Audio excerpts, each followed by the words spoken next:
The stagecoach lurched violently to one side, throwing Delilah Andrews against the wooden frame hard enough to bruise her shoulder.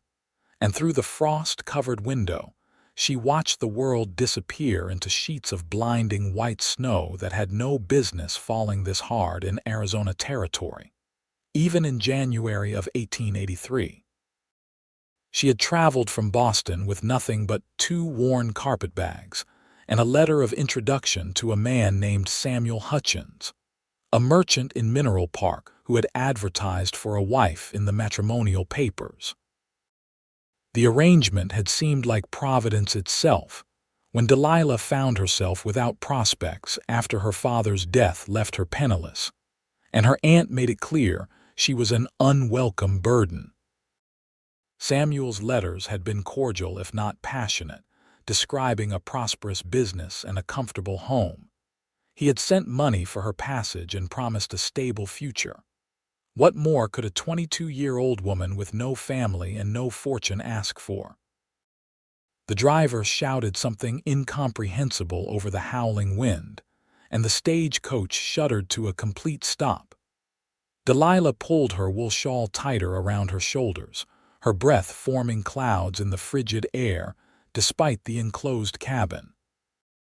The door flew open, and the driver's weathered face appeared, his mustache caked with ice. "Can't go no further, miss. Snow's too deep and the horses are about done in. We're still 5 miles from Mineral Park, maybe more. I got to get these animals to shelter or they'll die and us with them." "But what am I supposed to do?" Delilah's voice came out higher than she intended, panic threading through each word. "There's a line shack about a 1/4 mile north. You see them rock formations?" He pointed into the white chaos. "Head toward those and you'll find it. I got no choice, miss. I got to think of the horses and the mail. You got warm clothes, just what I am wearing." Delilah looked down at her traveling dress, the wool coat that had seemed so substantial in Boston but felt like paper here, her leather boots already soaked through from the brief stop they had made hours ago. The driver's expression turned grim, but he did not argue further. He handed down her 2 bags, and before she could fully comprehend what was happening, he climbed back onto the driver's seat. The stagecoach turned laboriously in the narrow mountain pass and began making its way back the direction they had come, leaving Delilah standing alone in the storm. She wanted to cry, but the tears would freeze on her face. She wanted to scream at the injustice of it all, but the wind would steal her voice. Instead, she picked up her bags and started walking in the direction the driver had indicated, each step sinking deep into snow that came up past her ankles. The rock formations he had mentioned were barely visible through the white curtain, and she fixed her eyes on them, afraid that if she looked away for even a moment she would lose her bearing entirely. Minutes felt like hours. Her hands went numb despite her gloves. Her face burned with cold. The bags grew heavier with each step until her arms screamed in protest, but she could not leave them behind. Everything she owned in this world was in those 2 carpetbags, meager as it was. The rock formation seemed to get no closer no matter how far she walked. Delilah's breathing came in ragged gasps, and she realized with growing horror that she could no longer feel her feet. She stumbled, caught herself, stumbled again. The white world spun around her, and she could no longer tell which direction she had come from or which direction she was going. The rocks had disappeared entirely. She fell to her knees in the snow, and this time she did not have the strength to rise. The cold was everywhere, inside her bones, inside her chest, freezing her from the inside out. She thought of her mother, dead these 10 years, and wondered if she would see her soon. She thought of Samuel Hutchins waiting at the stage station in Mineral Park, wondering what had happened to his mail-order bride. She thought how foolish she had been to believe she could start over, that she could escape her circumstances through sheer will and a letter to a stranger. The snow began to cover her where she knelt, peaceful and quiet and deadly. She did not hear the horse approach. She did not see the man dismount and come toward her through the storm. She only felt strong arms lifting her, heard a deep voice saying words she could not quite understand, and then there was warmth and darkness and nothing at all. When consciousness returned, it came in fragments. Heat against her skin, rough wool blankets, the crackle and snap of a fire. Delilah's eyes fluttered open to find herself lying on a narrow cot in a small cabin, stripped down to her undergarments and covered in what seemed like every blanket in existence.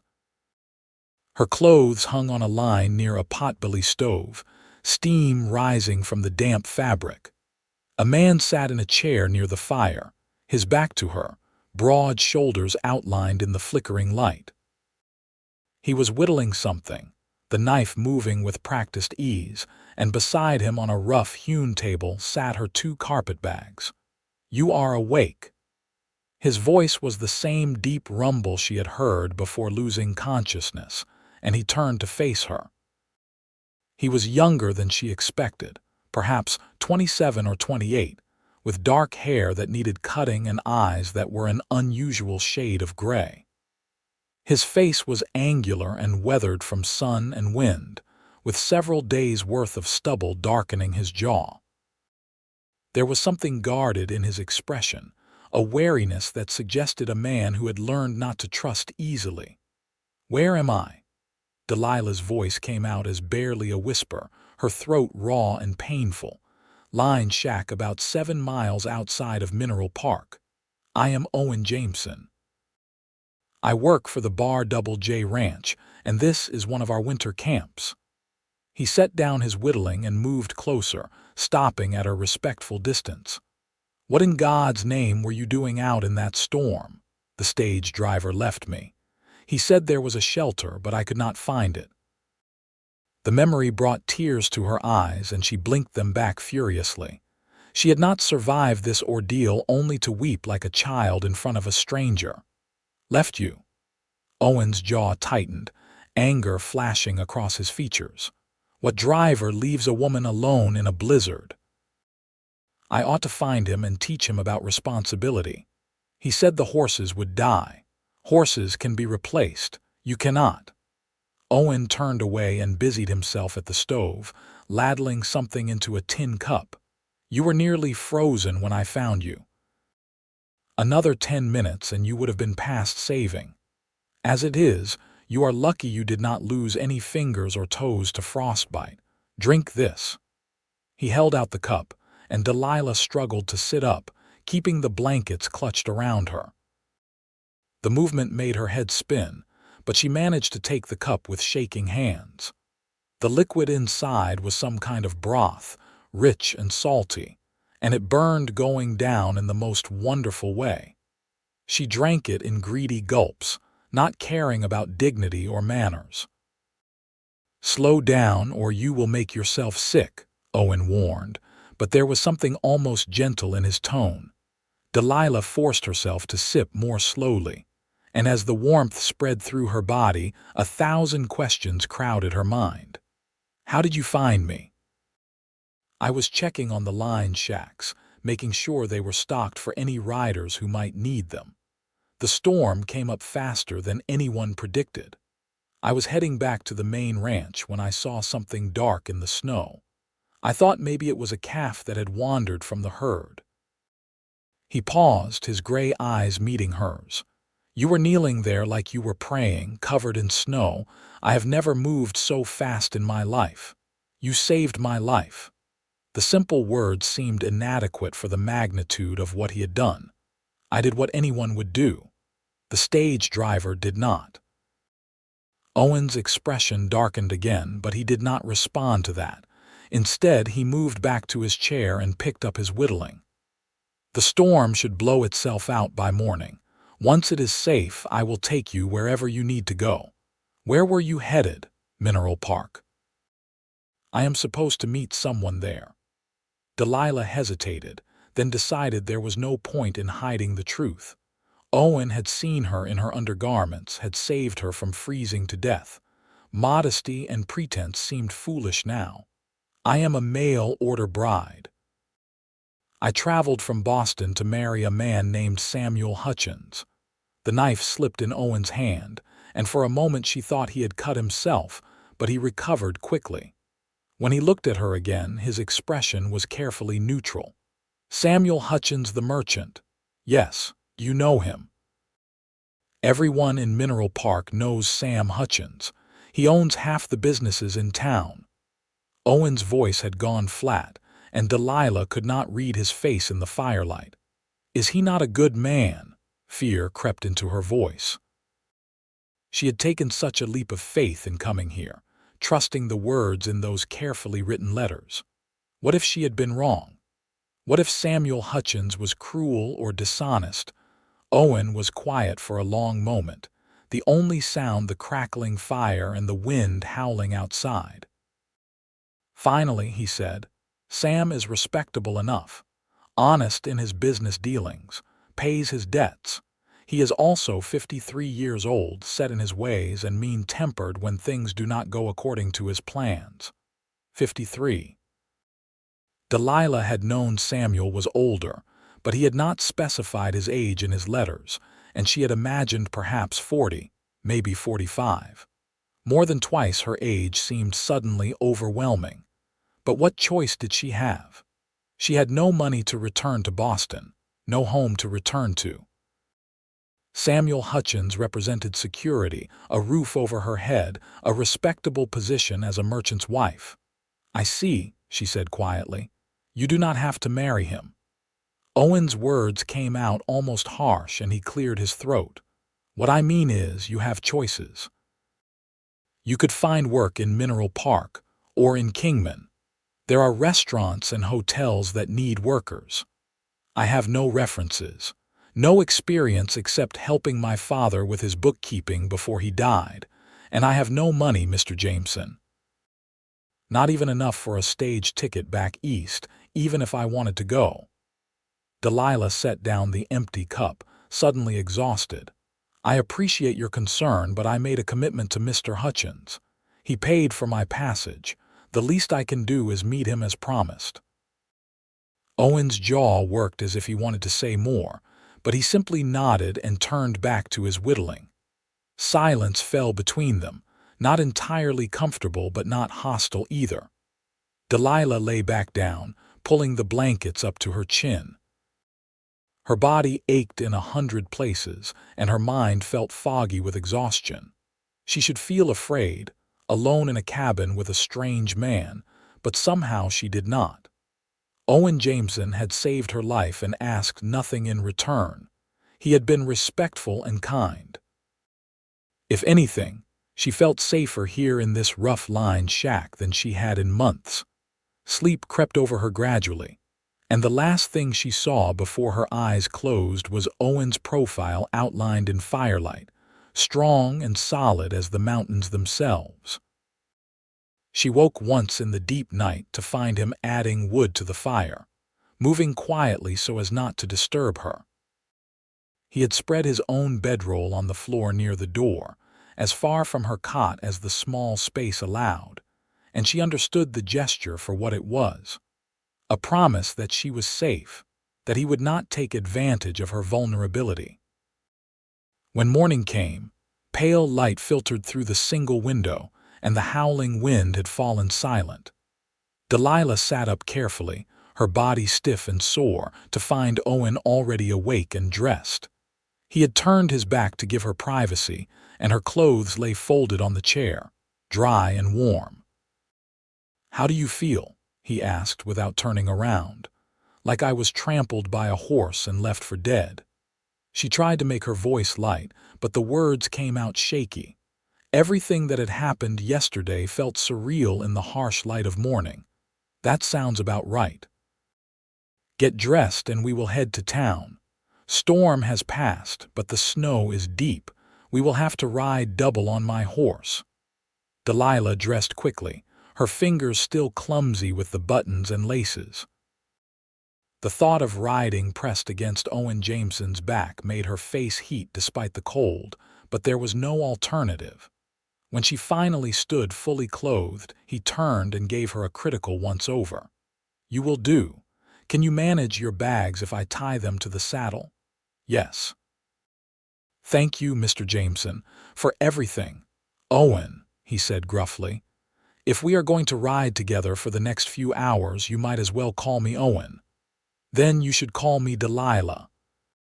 Something shifted in his expression when she said her name, a softening around his eyes, but he only nodded and began gathering his things. The cabin was sparse, just the cot, the chair, the table, and the stove, but it had been enough to save her life. Delilah took one last look around, committing it to memory, before following Owen outside. The world had been transformed overnight. Snow blanketed everything in shades of white and blue, sparkling in the morning sun like scattered diamonds.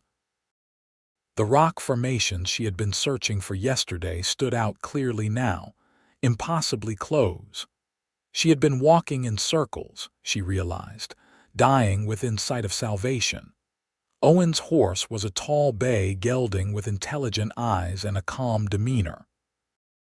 He stood ground-tied near the cabin, his breath steaming in the cold air.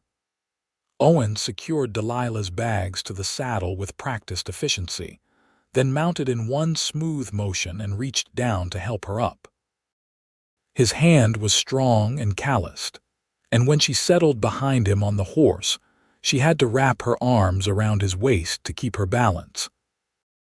She could feel the solid warmth of him through his coat, the movement of his breathing, and it made her intensely aware of how long it had been since she had been close to another person. "Hold tight," Owen said, and urged the horse forward. They rode in silence through the snow-covered landscape, the horse picking its way carefully through drifts that sometimes came up to its knees.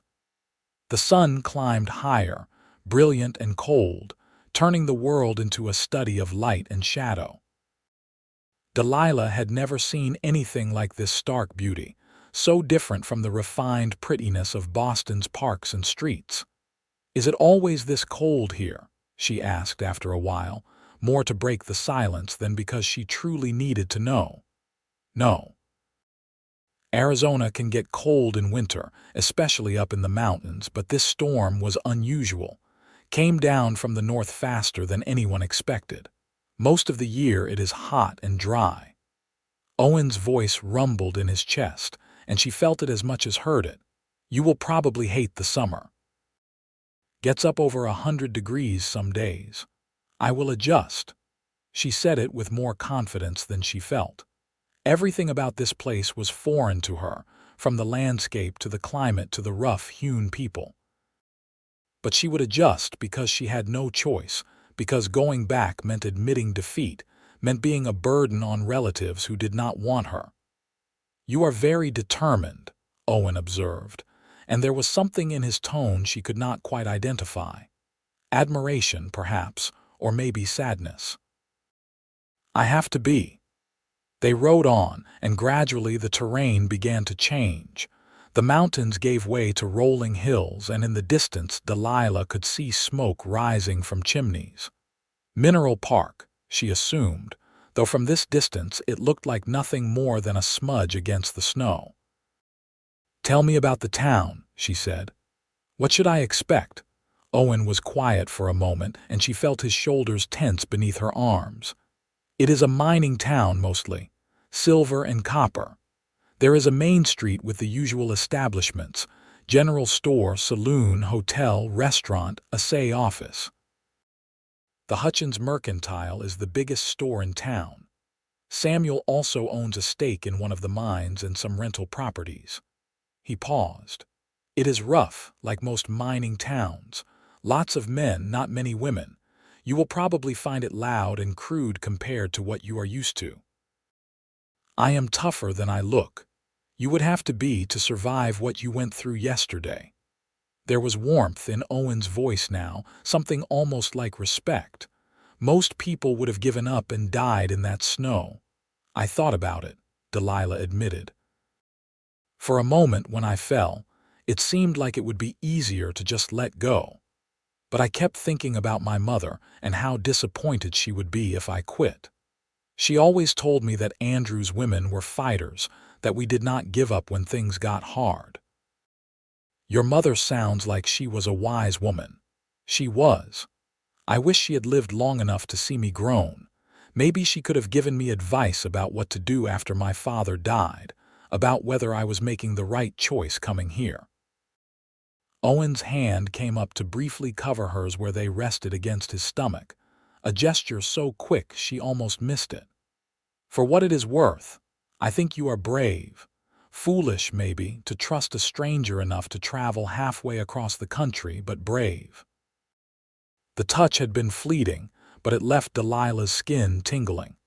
She told herself it meant nothing, just a kind gesture from a man who had shown her nothing but kindness. But something in her chest tightened anyway, a feeling she could not quite name. As they drew closer to Mineral Park, the signs of civilization increased. They passed a few scattered homesteads, smoke rising from chimneys, and Delilah saw a woman hanging laundry on a line despite the cold. The woman waved, and Owen raised his hand in greeting. That is Mrs. Peterson. She and her husband run a small cattle operation. Good people. Do you live nearby? The bar Double J is about 10 miles west of town. I have a room in the bunkhouse with the other ranch hands. Owen's voice had gone neutral again, and Delilah wondered what she had said wrong. The town itself was larger than she had expected, with perhaps 24 buildings lining a wide main street. The snow had been partially cleared, pushed into high banks on either side, and a few people moved about despite the cold. Delilah saw the hotel, the saloon with its painted sign, and there, near the center of town, a large building with Hutchins Mercantile painted across the front. Owen guided the horse to a stop in front of the store, and for a moment neither of them moved. Delilah knew she should release her hold on him and slide down from the horse, but her arms seemed frozen in place. This was it, the moment she had been traveling toward for weeks. Beyond that door was Samuel Hutchins, her future husband, the man who would determine the course of the rest of her life. "Are you all right?" Owen's voice was quiet. "I am terrified," she admitted. "That is understandable." He hesitated, then said, "If you change your mind, if you need help, you can find me at the bar Double J. Ask anyone in town for directions. Will you remember that?" "I will remember." She forced herself to let go of him and slide down from the horse, her legs nearly buckling when she hit the ground. Owen dismounted as well and untied her bags, handing them down to her. They stood facing each other in the street, and Delilah wished desperately that she could think of something meaningful to say, some way to express her gratitude for what he had done. But words seemed inadequate, so she simply said, "Thank you, Owen, for saving my life, for being kind to me." "You would have done the same for me," he said, but there was something in his eyes that suggested he wanted to say more. Instead, he tipped his hat, climbed back on his horse and rode away down the street, leaving Delilah standing in the snow with her 2 carpet bags and a heart that felt strangely heavy. She took a deep breath, squared her shoulders, and walked into the Mercantile. The store was warm and smelled of wood smoke, tobacco, and the mysterious mixture of goods that seemed to characterize such establishments. Shelves lined the walls, packed with everything from canned goods to farming equipment. Behind the counter stood a man with gray hair and a substantial belly, wearing a vest and a scowl. "We are closed until I finish inventory," he said without looking up from his ledger. "Mr. Hutchins." His head snapped up, and pale blue eyes raked over her with an expression that made Delilah's stomach clench. It was not the look of a man seeing his bride for the first time. It was the look of a man assessing merchandise and finding it wanting. "You must be Miss Andrews," You are late. The stage was supposed to arrive yesterday. There was a storm. The driver left me in the mountains. I nearly died. The words came out sharper than she intended, but his cold reception stung after Owen's warmth. Well, you are here now. You look half frozen. The hotel is 2 doors down. Tell them to put your room on my account. We will talk about the wedding arrangements later. He turned back to his ledger as if she had already been dismissed.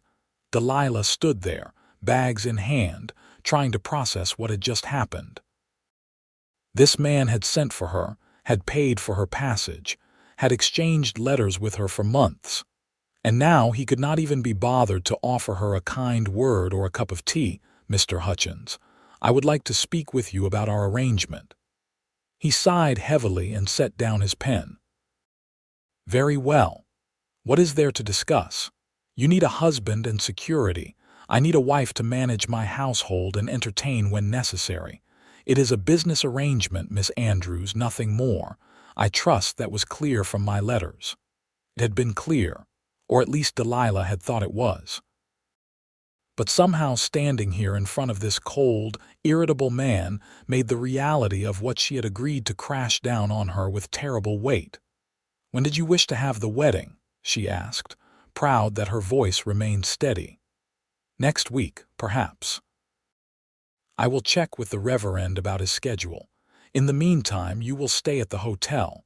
I have a housekeeper who comes in daily to clean and cook, but she is not live-in help. Once we are married, those duties will fall to you. His eyes narrowed. You can cook, can you not? I can manage basic meals.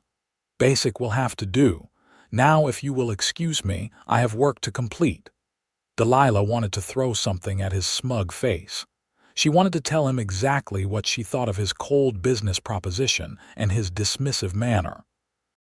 But she had no money, nowhere to go, and winter in Arizona territory was apparently more deadly than she had imagined. So she picked up her bags and left the mercantile without another word. The hotel was small but clean, and the woman at the desk was considerably friendlier than Samuel Hutchins. Her name was Margaret Sullivan, a widow in her 40s with kind eyes and graying brown hair pulled back in a neat bun. You must be the mail-order bride everyone has been talking about, Margaret said as she showed Delilah to a modest room on the 2nd floor. I heard the stage got caught in the storm. How did you make it to town? A cowboy named Owen Jameson found me in the snow. He took me to a line shack and brought me here this morning. Margaret's eyebrows rose. Owen Jameson. Well, you were lucky. He is one of the good ones, that man. Works hard, keeps to himself mostly. There was some trouble a few years back, something about his family, but he does not talk about it. She set Delilah's bags on the bed. You are really going to marry Samuel Hutchins? The question, coming so bluntly, caught Delilah off guard. That is why I came here. Margaret's expression turned sympathetic. I suppose you know your own business, but if you need anything, any help at all, you come find me.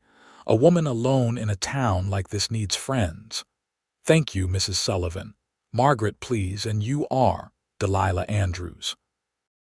Pretty name for a pretty girl. You get some rest now. You look like you have been through the wars. After Margaret left, Delilah sank down on the bed and let herself feel everything she had been holding back. The terror of the storm, the cold reality of Samuel Hutchins, the confusing warmth she felt remembering Owen's arms around her in that cabin. She did not cry, but it was a near thing. She must have dozed off because when she woke, the light coming through the window had changed to late afternoon. Her stomach growled, reminding her that she had eaten nothing but broth since yesterday. She washed her face in the basin on the dresser, tidied her hair as best she could, and went downstairs.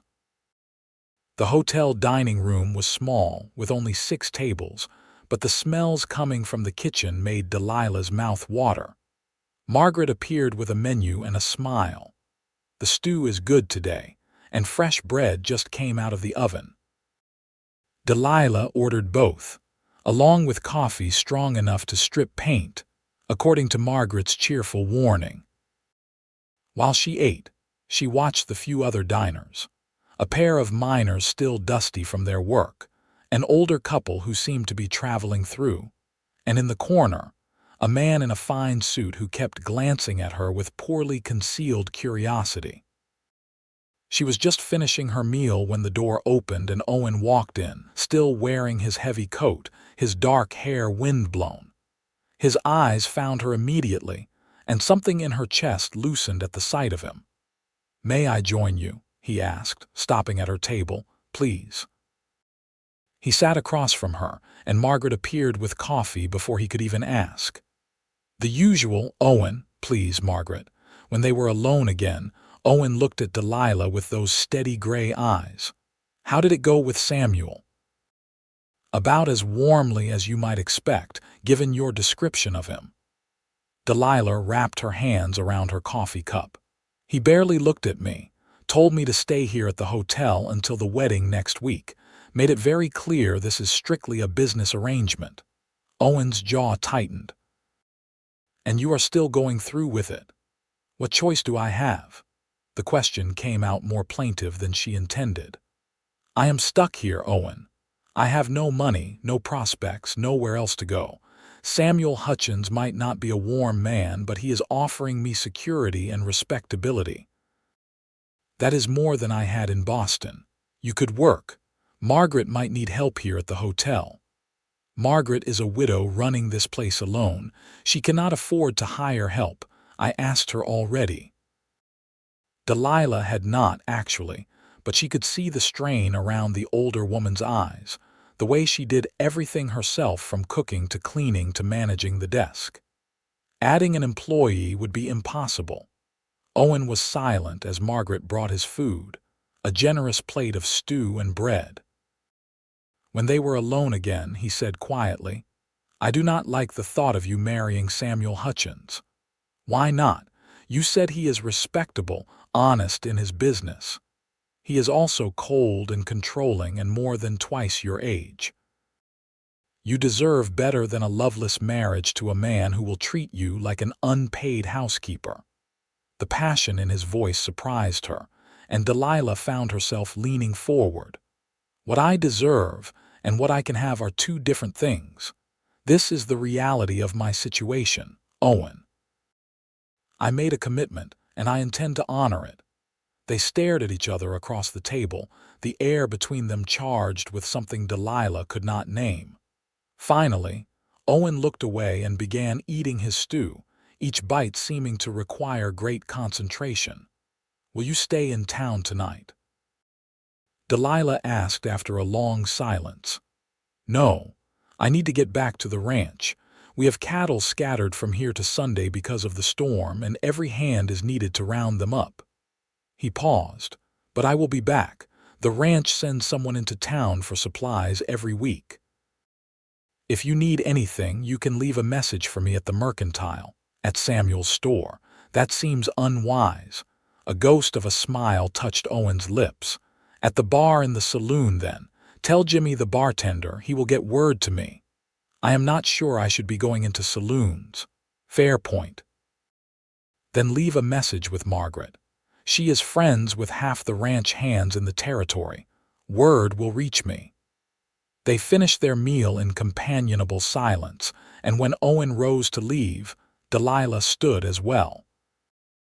They walked together to the hotel entrance, and Owen paused with his hand on the door.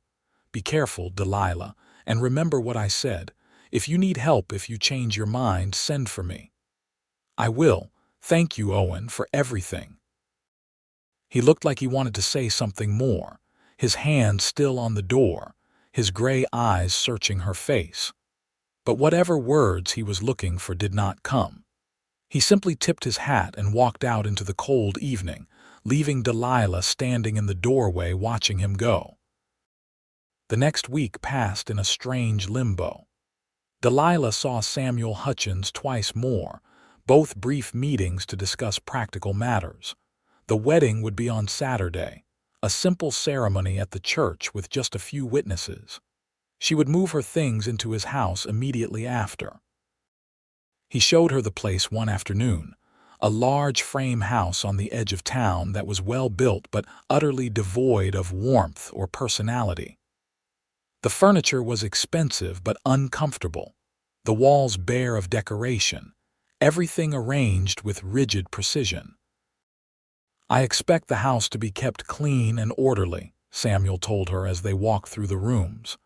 "Dinner at 6 o'clock sharp every evening. I entertain business associates occasionally, and you will be expected to act as hostess. Can you do that?" "Yes." What else could she say? Good. "I am not an unreasonable man, Miss Andrews. If you fulfill your duties as my wife, you will find me a fair husband.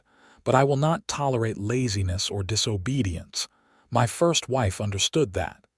His pale eyes fixed on her. "She died 3 years ago. Fever. We were married for 22 years, and she never gave me a moment's trouble." Delilah wondered what that poor woman's life had been like, married to this cold, controlling man for more than 2 decades. Had she been happy? Had she loved him? Or had she simply endured, year after year, until death released her? "I understand," Delilah said, though she understood far more than Samuel probably intended. She spent her days exploring Mineral Park, such as it was. The town was rough but not as crude as she had feared. There were families here, not just miners and cowboys.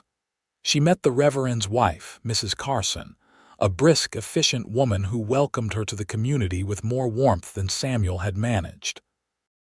She met the schoolteacher, Miss Penny, a young woman from San Francisco who was engaged to one of the miners. She bought fabric at the general store and spent her evenings in her hotel room sewing, altering one of her dresses to be suitable for a wedding. And every evening she thought about Owen Jameson. It was foolish, and she knew it. She was engaged to another man, committed to a path she had chosen freely, even if the reality of that choice was proving harder than she had imagined. But she could not stop thinking about the feel of his arms around her, the warmth of his voice, the way he had looked at her in the hotel dining room like she mattered. On Friday evening, the day before the wedding, Margaret knocked on her door with a parcel. "This just came for you. Ranch hand dropped it off about an hour ago." Delilah took the brown paper-wrapped package with trembling hands.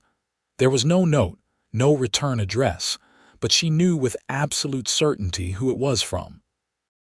When Margaret left, she unwrapped it carefully to find a beautiful shawl, soft wool in a deep blue that reminded her of the sky before sunset. It was far finer than anything she owned, clearly expensive, and the message was unmistakable. Owen was thinking of her too. She wrapped the shawl around her shoulders and sank down on the bed, pressing her face into the soft fabric. What was she doing? What had she gotten herself into? Tomorrow she would marry Samuel Hutchins and become his wife, and she would probably never see Owen Jameson again except in passing on the street. The thought made her want to weep. She did not sleep much that night, tossing and turning, her mind spinning through scenarios and possibilities. She could run away, but where would she go? She could refuse to marry Samuel, but then what? She could not stay at the hotel indefinitely on his charity, and she had no way to support herself. Every path seemed to lead to the same conclusion. She had made her choice, and now she had to live with it. Saturday morning dawned clear and cold, the snow from the storm already beginning to melt in the January sun. Delilah dressed in her altered gown, a dark green wool that brought out the color of her eyes. She wore the blue shawl Owen had sent her, telling herself it was just because it was warm, not because she wanted to feel close to him on this of all days. Margaret came to walk with her to the church, and the older woman's expression was troubled. "It is not too late to change your mind," Margaret said quietly as they walked. "I have known Samuel Hutchins for 10 years, and I have never once seen him show kindness to anyone. He is not a cruel man exactly, but he is hard and cold. You are young and full of life, Delilah. You deserve more than a marriage of convenience to a man old enough to be your father. You think I do not know that? Delilah's voice came out harsher than she intended. I know exactly what I am walking into, Margaret, but what am I supposed to do? I have no family, no money, no prospects. This is my only option. There are always options. Not for women like me. Not in this world. They walked the rest of the way in silence, and when they reached the small white church at the end of town, Delilah felt like she was walking to her own execution. The Reverend was waiting inside along with Samuel and a few witnesses. The Reverend's wife, the store clerk who worked for Samuel, and a mining foreman Samuel did business with. But standing at the back of the church, hat in hand, was Owen Jameson. Delilah stopped so suddenly that Margaret almost ran into her. Owen's gray eyes met hers across the space, and the look on his face was pure anguish. He had not come to celebrate. He had come to stop her, or perhaps just to bear witness to her mistake. Miss Andrews. Samuel's sharp voice cut through her paralysis. We are waiting. Delilah forced herself to walk down the aisle, each step feeling like she was wading through water. She reached the front of the church and took her place beside Samuel, who gave her an approving nod. The Reverend opened his book and began the ceremony, the words washing over Delilah without meaning. If anyone has objections to this union, let them speak now or forever hold their peace. The words rang out in the small church, and for one wild moment, Delilah thought Owen would speak. She saw him shift, saw his hands tighten on his hat, saw the war playing out across his features. But he remained silent, and the moment passed. Very well. Samuel Hutchins, do you take this woman to be your lawfully wedded wife? I do. Samuel's voice was firm and businesslike. And do you, Delilah Andrews, take this man to be your lawfully wedded husband? This was it. The final moment. The last chance to change course. Delilah opened her mouth to say the words that would seal her fate, and the church door burst open. Everyone turned to see a young cowboy, his face flushed from riding hard, standing in the doorway. Sorry to interrupt, Reverend, but I got urgent news for Owen Jameson. Your brother is here, Owen. He is at the saloon and he is asking for you. Owen's face went white, then red, then carefully blank. Tell him I will be there shortly. He said it is urgent, said something about your family ranch in Wyoming. The Reverend looked annoyed. Can this not wait until after the ceremony? I apologize, Reverend. Owen's voice was strained. This concerns a family matter I have been dealing with for 3 years. If my brother has come all this way, it must be important. His eyes found Delilah's again. Please continue. I will return when I can. He left, the door closing behind him with terrible finality, and Delilah felt something in her chest crack open. She did not even know Owen had a brother, did not know anything about his family or his past. He was a mystery to her, a man who had saved her life and shown her more kindness in one day than Samuel had managed in weeks, and now he was gone. Miss Andrews. The Reverend's voice held a note of impatience. Your response.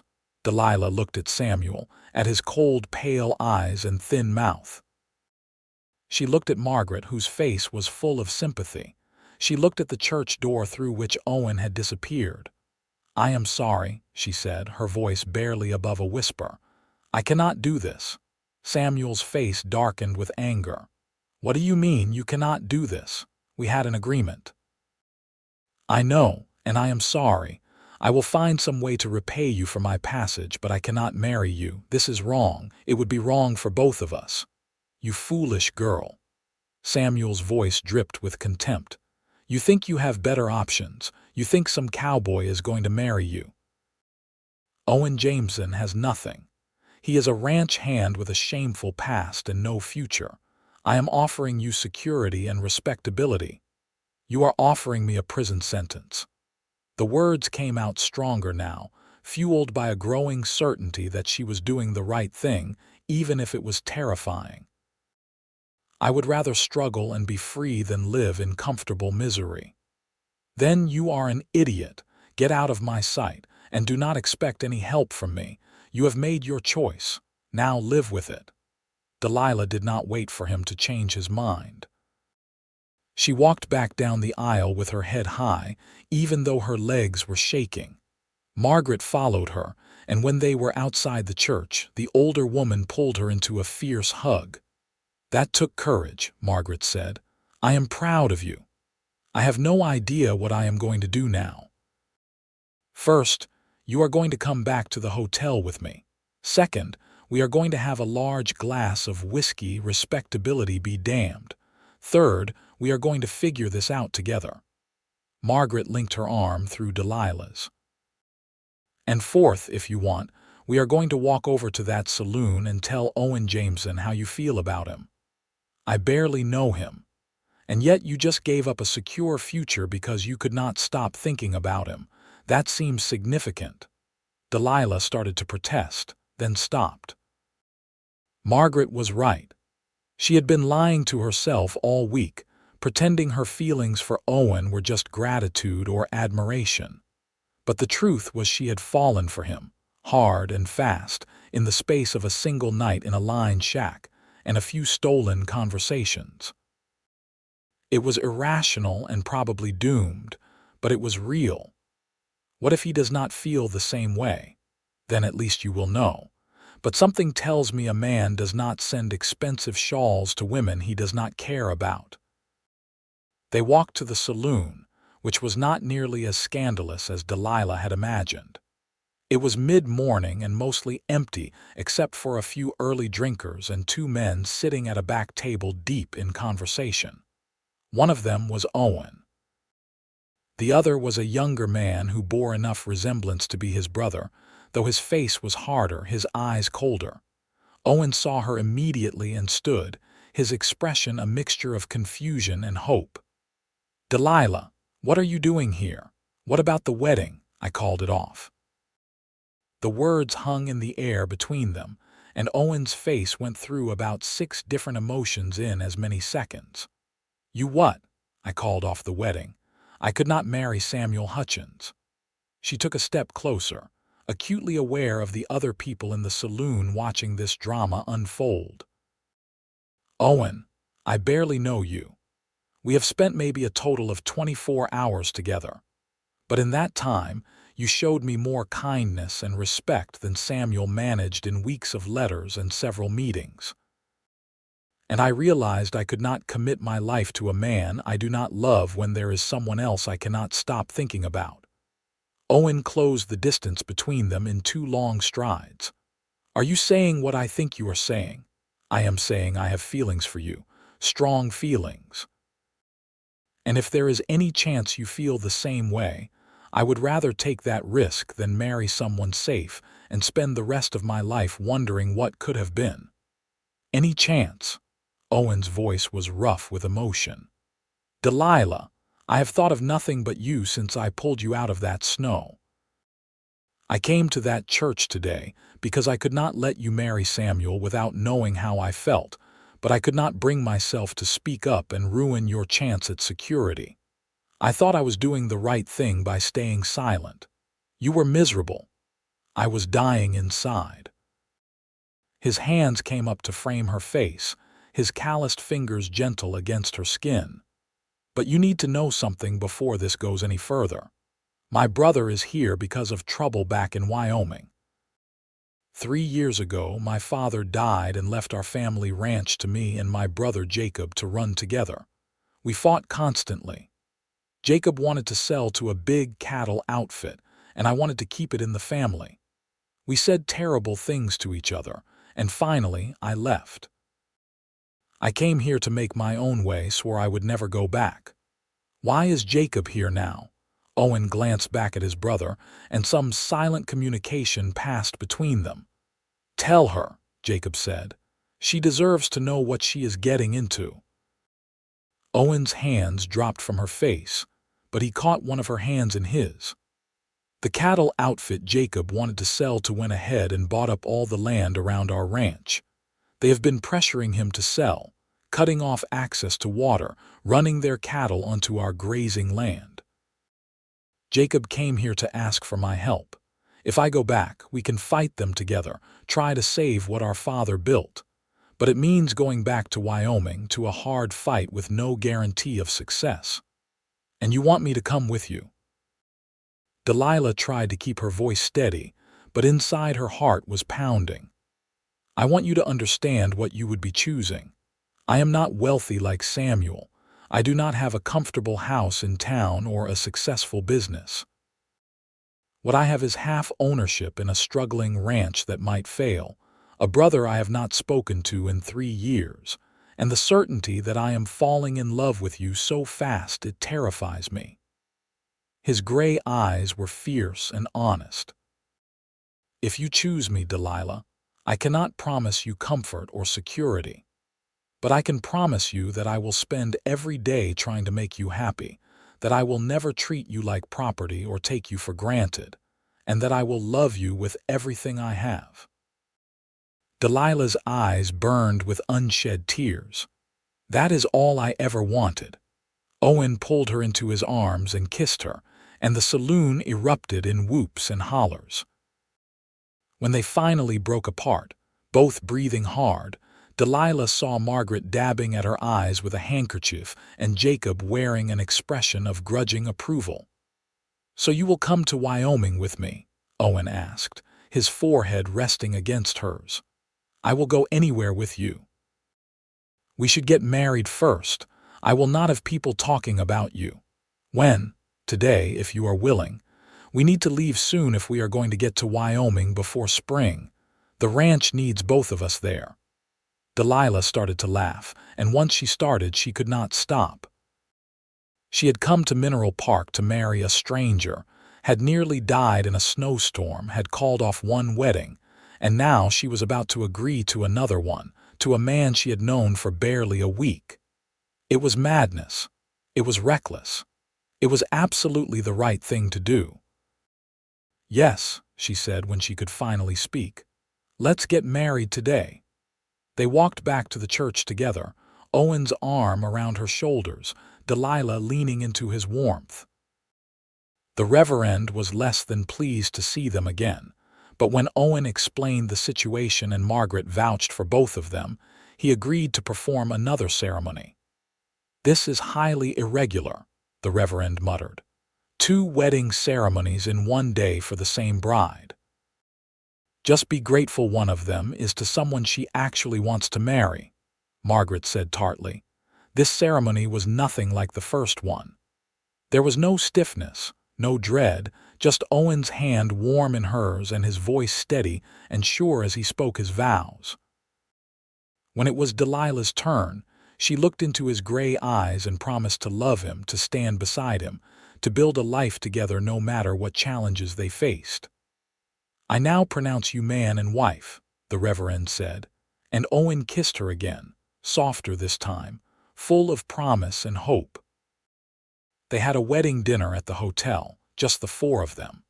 Owen, Delilah, Jacob, and Margaret. The mood was celebratory despite the uncertainty of what lay ahead. Jacob was reserved but not unfriendly, and he seemed genuinely relieved to have Owen's agreement to return to Wyoming. "I know we did not part on good terms," Jacob said over his whiskey. "And I know I said things I regret, but I am glad you are coming back, Owen. The ranch needs you, I need you." "We will figure it out together," Owen said. "That is what brothers do." Later that night, in the room at the hotel that was now theirs, Owen held Delilah close and told her about his family. His father had been a hard man but fair, had built the ranch from nothing through sheer will and backbreaking work. His mother had died when Owen was 12, and his father had never remarried. When his father died 3 years ago, the grief had manifested as anger between the 2 brothers, each blaming the other for not being able to save the old man from the fever that took him. "I should not have left," Owen said quietly, his fingers tracing patterns on Delilah's back. "Jacob needed me and I ran away because I was angry and hurt. You were grieving. People do not always make good decisions when they are grieving. Maybe, but I am trying to make better decisions now." He kissed her forehead. "Like marrying you, that was definitely a good decision." Delilah smiled against his chest. "The best decision." They left Mineral Park 3 days later after Owen and Jacob purchased supplies and said their goodbyes to the men they had worked with. Margaret cried when she hugged Delilah farewell, making her promise to write and let her know how things worked out. "You are braver than you know," Margaret whispered. "Go build yourself a good life." The journey to Wyoming took 2 weeks of hard riding, camping under the stars and pushing through snow that seemed determined to slow them down. But Delilah did not complain. She was with Owen, and that made every hardship bearable. They talked for hours as they rode, learning each other's histories, hopes, and fears. She told him about her childhood in Boston, her father's descent into debt after her mother's death, the relatives who had made her feel like a burden. He told her about growing up on the ranch, learning to ride and rope before he could read, the pride his father had taken in the land they had built together. "It is beautiful country," Owen said one evening as they made camp. "Rolling grasslands, mountains in the distance, streams full of trout. You are going to love it." "I will love it because it is your home," Delilah said simply. When they finally reached the Jameson Ranch in late January, Delilah saw what Owen had meant. The land stretched out in every direction, vast and open and breathtakingly beautiful even in winter. The ranch house was a sturdy log structure, larger than she had expected, with a wide porch and windows that looked out over the valley. There were outbuildings, a barn, corrals, and in the distance she could see cattle grazing. "It is not much compared to a house in town," Owen said, watching her face anxiously. "But it is home." "It is perfect," Delilah said and meant it. The next months were the hardest and most rewarding of Delilah's life. She learned to cook for ranch hands, to manage a household that was constantly full of men, to help with the endless work that running a ranch required. She learned to ride well enough to help move cattle when they were short-handed. She learned which neighbors could be trusted and which were in league with the big cattle outfit trying to force them out. And through it all, Owen was beside her. He worked from dawn until long after dark, fighting to keep the ranch running, negotiating with lawyers, standing firm against pressure and threats. But no matter how tired he was, he always had time for her, always made her feel cherished and valued. Jacob, too, became less of a stranger and more of a brother. He was harder than Owen, more cynical, but she saw the way he looked out for his younger brother, the way he took the worst jobs on himself to spare Owen where he could. The two men worked together with growing ease, and watching them rebuild their relationship was one of the joys of Delilah's new life. The battle with the big cattle outfit came to a head in April. They had cut off access to the creek that provided water for the Jameson herd, diverting it onto their own land in violation of water rights that had been established for decades. Owen and Jacob took the matter to court, and for weeks the outcome hung in the balance. Delilah sat beside Owen in the courtroom in the nearest town, watching him present their case with quiet confidence. He had maps, deeds, witness testimony from neighbors who had seen the illegal diversion. The lawyer for the cattle outfit was smooth and expensive, but he could not overcome the simple facts of the case. When the judge ruled in favor of the Jameson Ranch, ordering the cattle outfit to restore the water access and pay damages, Delilah thought Owen might collapse from relief.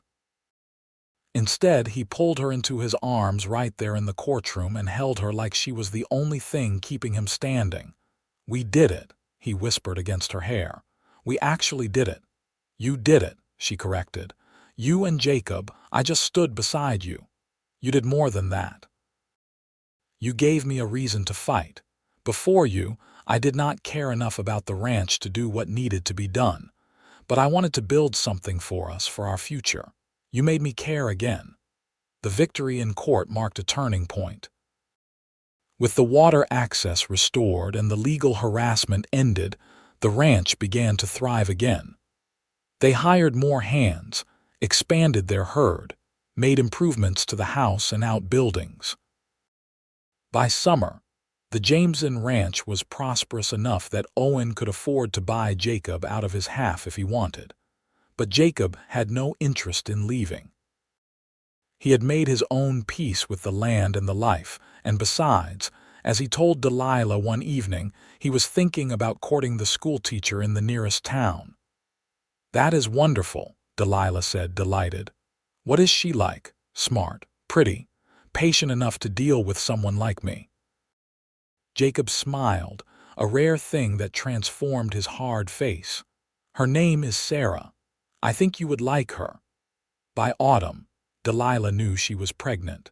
She told Owen on a crisp September evening, the two of them sitting on the porch watching the sun set over the mountains.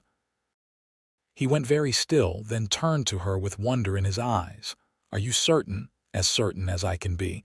I think the baby will come in spring." Owen pulled her into his lap, his arms gentle around her. "I am going to be a father. We are going to be parents." He sounded awed and terrified in equal measure. "Are you happy?" "Happy does not even begin to cover it. I am overwhelmed, grateful, scared out of my mind." He kissed her temple. "Mostly, I am amazed that I got so lucky. A year ago I was alone and angry and running from my responsibilities. Now I have you, and the ranch is thriving, and we are starting a family. It feels like too much good fortune for one person. Then it is a good thing there are two of us to share it." The baby was born in May of 1884, a healthy boy with a strong set of lungs and his father's gray eyes. They named him Daniel, after Owen's father, and watching Owen hold his son for the first time, Delilah felt her heart might burst with love.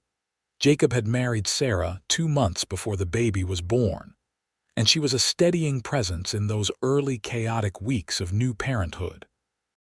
Sarah was practical and calm, with a dry sense of humor that made even the most exhausting days bearable. She and Jacob were building their own house on the far side of the ranch property, planning their own family. "You started something," Sarah told Delilah one afternoon as they sat together while the men worked and Daniel slept.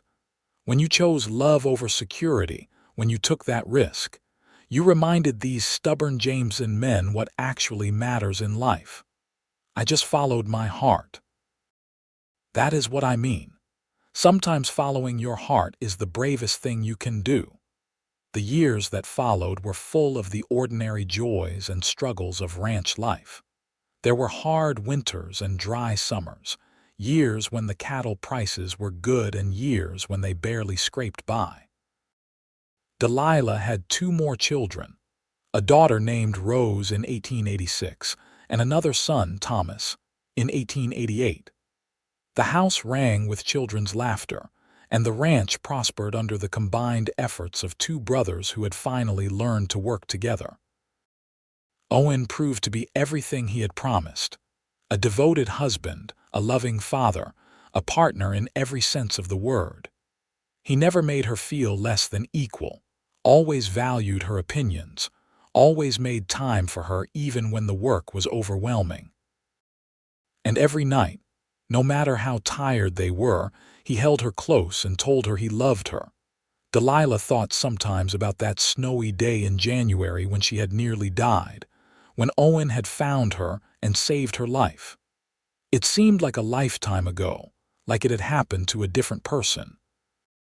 That frightened girl from Boston who had been so desperate for security that she had been willing to marry a stranger had transformed into a woman who was confident and capable, who could handle anything life threw at her because she had a partner who believed in her.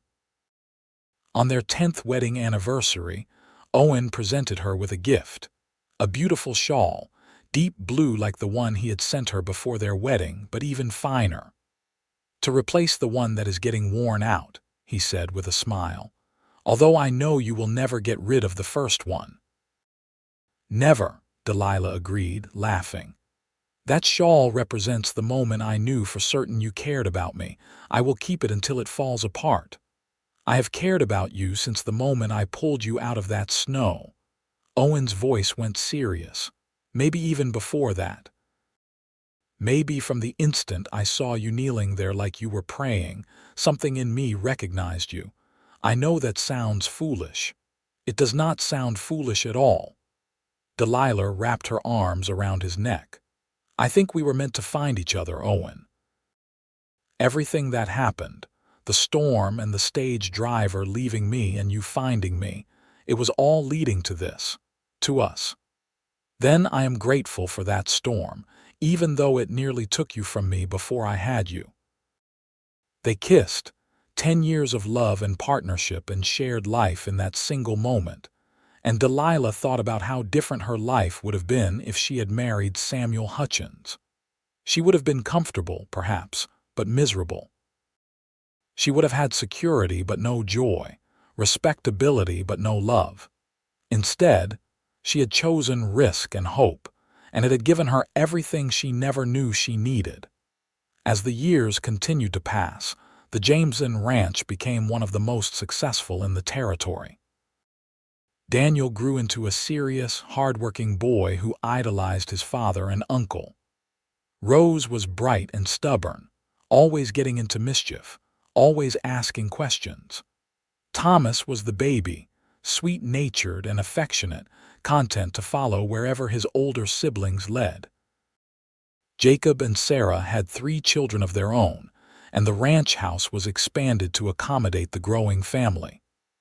There were Sunday dinners with everyone gathered around the big table, children running everywhere, the sound of laughter and conversation filling every corner. There were barn dances and holiday celebrations, hard work and simple pleasures, the rhythm of the seasons marking the passage of time. Delilah learned to love Wyoming the way Owen did, to appreciate the harsh beauty of the land, the way the light changed with the seasons, the endless sky that made her feel both small and infinite. She learned that security was not about money or position, but about being with people who loved you, about building a life that had meaning and purpose. Margaret wrote faithfully from Mineral Park, sharing news of the town. Samuel Hutchins had eventually married again, another mail-order bride who seemed content with his cold efficiency. The town had grown, new businesses opening, more families settling. And Margaret herself had sold the hotel and moved to San Francisco to live with her daughter, closing the chapter on her Arizona life. "I hope you are happy," Margaret wrote in her final letter. "I hope that ranch of yours is everything you dreamed of, and that cowboy of yours still looks at you the way he did in that saloon when you told him you had called off the wedding. That was the look of a man who had found his whole world in one person." Delilah folded the letter carefully and added it to the box where she kept all her treasures. The first letter Owen had ever written her, the blue shawl he had sent before the wedding, the pressed flowers from their wedding day, the children's first drawings and lost baby teeth.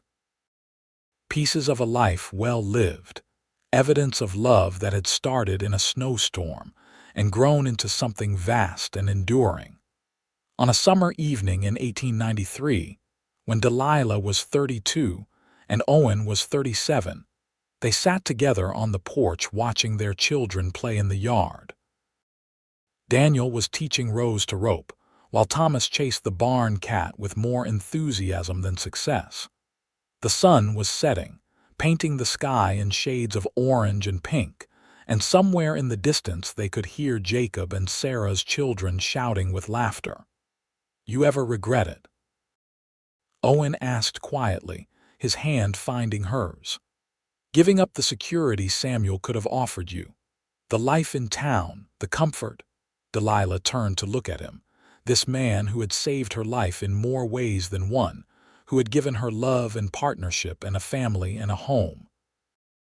His dark hair was threaded with silver now, his face more lined, but his gray eyes were the same as they had been that night in the lined shack, steady and honest and full of warmth. "Not for a single moment," she said. "You gave me something far more valuable than security. You gave me a life worth living." Owen raised her hand to his lips and kissed her knuckles, a gesture he had made 1,000 times over the years, and that still made her heart flutter. "I am the lucky one. You took a chance on a cowboy with nothing to offer but his heart. You built this life with me, worked as hard as any man on this ranch, raised our children to be good people. Everything I have, everything I am is because of you. We did it together. Yes, together, the way it should be." As the sun dipped below the mountains and the children's laughter faded to sleepy murmurs, Delilah leaned her head on Owen's shoulder and thought about the journey that had brought her here. She had traveled west as a mail-order bride, desperate and alone, seeking nothing more than survival. She had nearly died in a snowstorm, had been saved by a stranger, had found the courage to choose love over security when it would have been so much easier to choose safety. And that choice had given her everything. A husband who loved her, children who filled her days with joy, a ranch that thrived under their care, a life rich with meaning and purpose. She had started with nothing and built something beautiful, not through luck or fortune, but through courage and love and the willingness to take a risk when it mattered most. The mail-order bride who had been lost in the snowstorm had found so much more than shelter from the cold. She had found home, found love, found herself. And the cowboy who had called her his had meant it with every fiber of his being, had spent every day since proving that she was his whole world, his partner, his equal, his love. As stars began to appear in the darkening sky, Owen stood and pulled Delilah to her feet. "Come on, Mrs. Jameson. Let's get these children to bed. Tomorrow is going to be another long day. Every day is a long day on a ranch, and I would not have it any other way." He smiled at her, that smile that had first made her believe in the possibility of happiness. "Not as long as I get to spend it with you."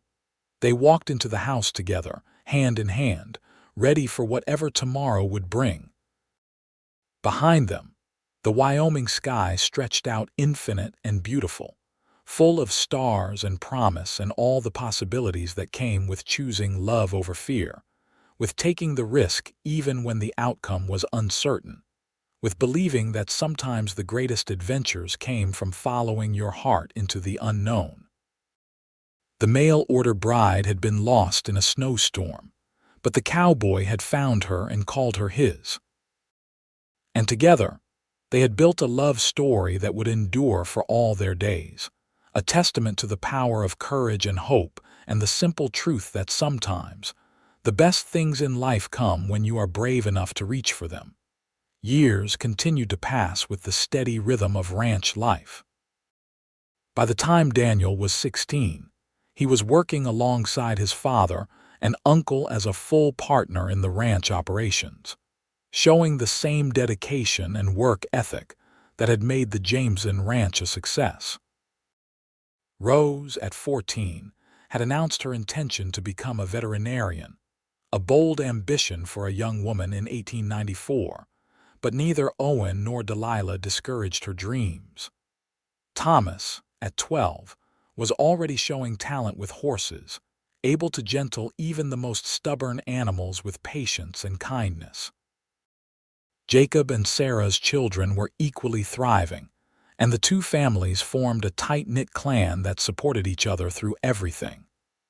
When drought threatened their water supply one terrible summer, they pooled resources and labor to dig deeper wells. When disease struck the cattle one winter, they worked around the clock to save as many animals as possible. And when Rose broke her arm falling from the barn loft, both families descended on the house to help however they could. The ranch became known throughout the territory as one of the finest operations in Wyoming, not just for the quality of their cattle but for the way they treated their employees. Owen and Jacob paid fair wages, provided good housing for the ranch hands, and treated everyone with respect. More than one young cowboy found his start on the Jameson Ranch, learning not just the skills of ranch work but the values of hard work, honesty, and loyalty. Delilah had found her own place in this world beyond being a wife and mother. She kept the books for the ranch, her father's training in bookkeeping finally proving useful. She started a small library in the ranch house, ordering books and magazines that she shared with the ranch hands and neighboring families. She taught several of the cowboys to read and write during the long winter evenings, opening doors for them that might otherwise have remained closed. And she never forgot where she had come from, the desperation that had driven her west, the vulnerability of being a woman alone with no resources. When she heard of other women in difficult circumstances, she helped however she could, providing temporary work on the ranch, connecting them with families who needed help, offering advice and support. More than one woman found her footing in Wyoming because Delilah Jameson remembered what it was like to be lost and afraid. Owen watched his wife's compassion and strength with growing admiration. She had come west as a frightened girl, and she had become a force of nature, someone the community respected and relied upon. He told her often how proud he was of her, how lucky he felt to have her as his partner. "I am the lucky one," Delilah always replied. "You gave me a chance to become the person I was meant to be."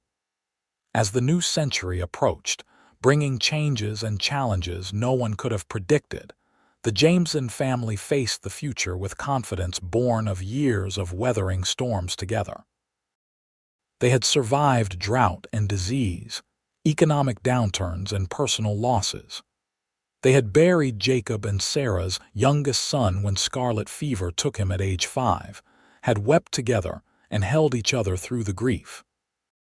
They had celebrated weddings and births, had watched their children grow into remarkable young adults.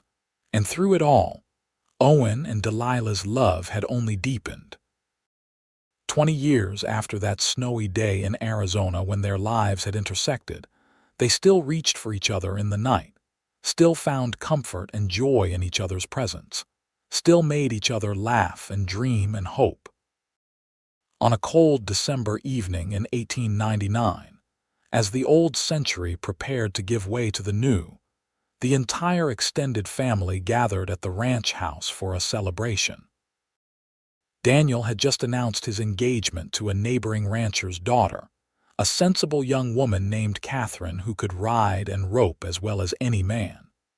Rose had received acceptance to a veterinary program in Colorado, one of the first in the country to accept women students.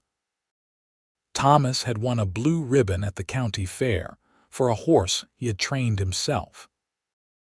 As Delilah looked around the crowded room at the faces of her children and her nieces and nephews, at Jacob and Sarah still clearly devoted after 15 years of marriage, at Owen presiding over the chaos with patient amusement, she felt overwhelming gratitude for the path her life had taken.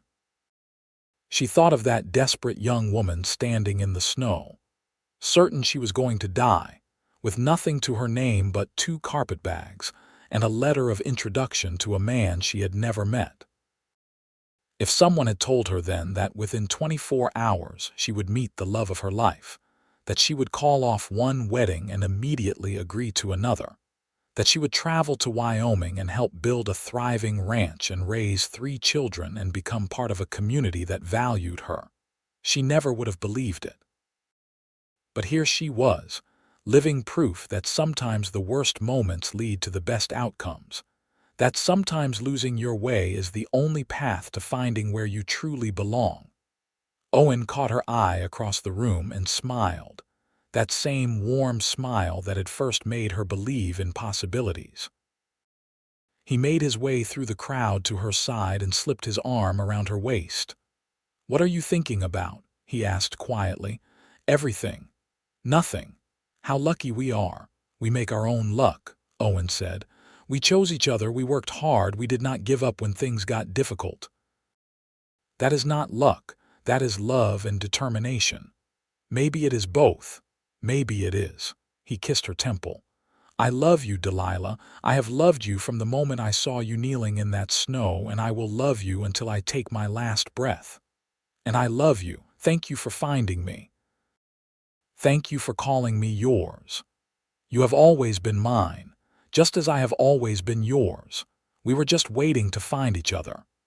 As the clock struck midnight, ushering in not just a new year but a new century, the family raised their glasses in a toast to the future. But Delilah was thinking about the past, about all the moments and choices and chances that had led her to this place, to this man, to this life. The mail-order bride had been lost in a snowstorm, but the cowboy had found her and called her his. And together, they had built something more precious than gold or silver or any material wealth. A love that endured, a family that thrived, a legacy that would continue long after they were gone. It was, Delilah thought as Owen's hand tightened on hers, the best story she could have imagined. And it was hers, every wonderful, terrifying, beautiful moment of it. From that desperate night in the snow to this moment of joy and celebration, it had all been leading here, to a life rich with love and meaning, and the certain knowledge that choosing courage over comfort had been the right decision. The cowboy had found her and called her his, and she had claimed him right back. And that, in the end, was all that mattered. Everything else, all the success and prosperity and happiness, had simply flowed from that one essential truth. They belonged to each other now and always, through every storm and every season until the end of their days and beyond.